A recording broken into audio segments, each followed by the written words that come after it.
The red pill is a matrix reference, a metaphor for seeing the truth of how gender dynamics really work. MGTOW is the lifestyle and state of mind that occurs after you've taken the red pill. Steve, a mild-mannered gentleman from Wisconsin, has gotten a date with a fabulous woman named Christy. He was enjoying his date, and really thought well of Christy. She might even be the one. Oh Steve, what a lovely place. The food is just wonderful. You really picked the best spots. I'm glad you think so. I was worried. You hardly ate anything. Oh, that's because I am a light eater. I don't eat very much. What do you think about children? I like children, I just don't think I am ready for them. What do you think about feminism? I'm all in favor of women's right to vote and everything like that, but I think far too many feminists are just crazy. Here you go, sir, the red pill special. Steve then ate his dinner, and took the red pill special. Just moments after taking the red pill, everything changed. He began to read more into what his date was actually saying. The truth of what this date was, and what she really meant with her words, became clear, and it went as such. I like to wear slutty clothes for male attention, but act offended when I get that attention if it is from a guy I am not interested in. I enjoy the privileges my beauty buys me. Men take me out to dinner, fight over me, give me a place to stay, and buy me drinks. I like knowing that if I start making YouTube videos, my beauty will earn me 100 times the subscribers as a man would have doing what I do. If I live cast, or stream video games, pathetic men will donate thousands of dollars to me. I can earn more money playing video games on Twitch and doing my makeup on camera on YouTube than your average man will make until the age of 35. But rather than acknowledging this privilege, I'd rather bitch about it and claim men are objectifying me. Being born female gives me the power of beauty, and that power buys me everything. It's like being born a millionaire. It will buy clothes for me, jewelry, dinners, movie and theater tickets, and as I get older it will buy me a roof over my head. But rather than acknowledging the fact I was born privileged, I will call myself and my fellow sisters marginalized. I think we should ban guns because guns kill people. If guns are legal, I'd be expected to protect myself. I think it is a man's job to protect me instead, and it is the job of police and government to protect me. I totally believe in astrology and believe that my horoscope accurately assesses my personality. I claim to like men that are smart, funny, and nice, all the while dating men who are bullies, jealous, controlling, and self-centered jerks. And then I cry about never being able to find a nice guy. I claim to want a man who is sensitive and can talk about his feelings and isn't afraid to cry.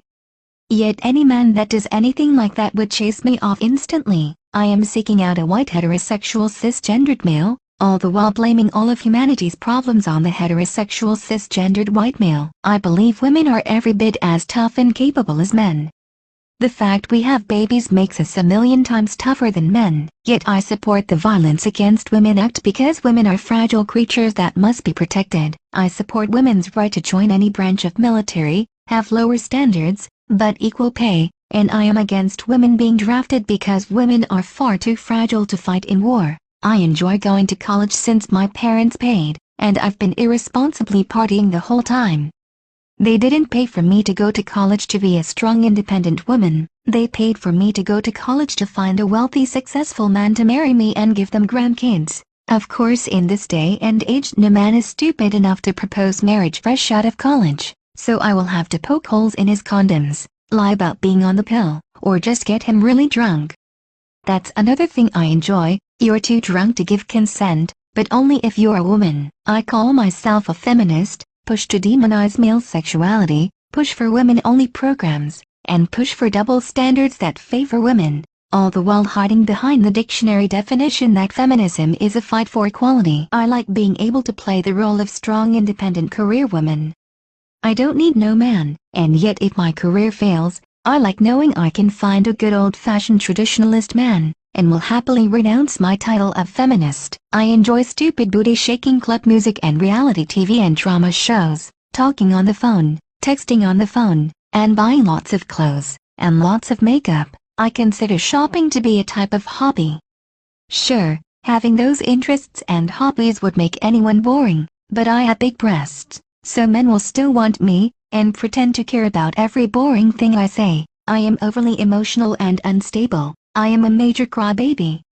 all of which makes me a drama-filled wreck of a human being who you can never count on. But that just makes me like a daughter, and it's your job to take care of me like a father, and that helps you to feel manly, so I know you won't object or aim higher. I'm a vegetarian. I think animals are people, except for men, they're just animals.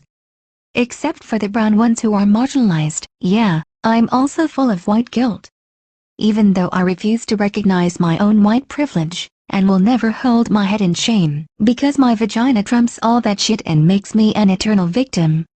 So other white people should feel guilt and check their privilege, but I won't. I am taking liberal arts, because I'm a social justice warrior. Though I want to be a psychologist because psychology is about talking about feelings, and I really enjoy feelings and talking, and the best thing to talk about is feelings. However, I'm sure to settle for a lame-ass degree in women's studies, and then bitch about there being very few female engineers. Sure, I could actually get a career in engineering, but that shit's tough. There's math and logic. I'd much rather go for a soft science about feelings and communicating feelings. I'll just continue to blame lack of female engineers on patriarchy, and anyone that disagrees is a misogynist, and I don't let misogynists fuck me, so men will be sure to bob their head up and down, and agree that it's patriarchy. I support socialism because as a woman, I will probably be on welfare, and never defend myself, so I want a government that takes money from working people, like men for example, and gives to non-working people, women for example. I'm afraid of failure and demand a society with safety nets. Besides, someone has to take care of homeless men. Anyone who doesn't care about homeless people are greedy, selfish, and heartless. Of course myself would never take a homeless man home, bathe him, and give him sex, thereby making him feel like a real human being. Fuck no. They're nasty, but hardworking men should totally give their money to hobos. And it shouldn't even be a choice, it should be government mandatory. After all, it's government's role to make sure that people act and behave the way I want them to. I like to blog about things.